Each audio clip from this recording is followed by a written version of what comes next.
There were two things. One was, I'm not sure there is much wrong with Ferrari. I think they've got a really good car, probably the best car, at least equal best, which is not, that's impressive. And they've also, and they, because Ferrari's got everything in-house, doesn't necessarily mean they've got more resources than, say, Mercedes or Red Bull now, right? So I think they're doing a really good job. I think the management structure mostly is really good. From what, Matteo Binotto, I think, is a really calm, I think he's being given the air cover by the company and so on. Then you made the Michael Schumacher question, and I think there's a couple of points there. I think one is that Michael came into Ferrari as a double world champion, so he already knows what to do, and Charles Leclerc doesn't have that, does he?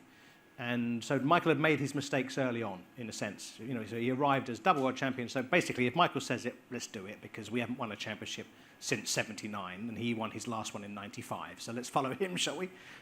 And Charles doesn't have that, and Charles still makes little, doesn't he? Occasionally makes these mistakes, which can be forgiven, but that's not great. But Ferrari's glory years have always been with a really dominant driver. You had the Schumacher era, and again, Lauda turned it around in the 70s.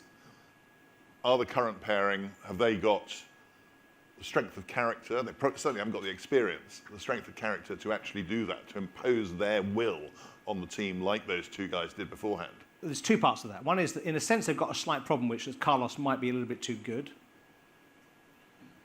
And I think there's a little bit of friction inside the team. Not friction, but there's a little bit too much competitiveness maybe inside the team. I don't think it's what you're referring to. There is another point that I'm walking towards gently, because I think most of us are massive fans of the Italian culture, and you don't get what Ferrari is without that.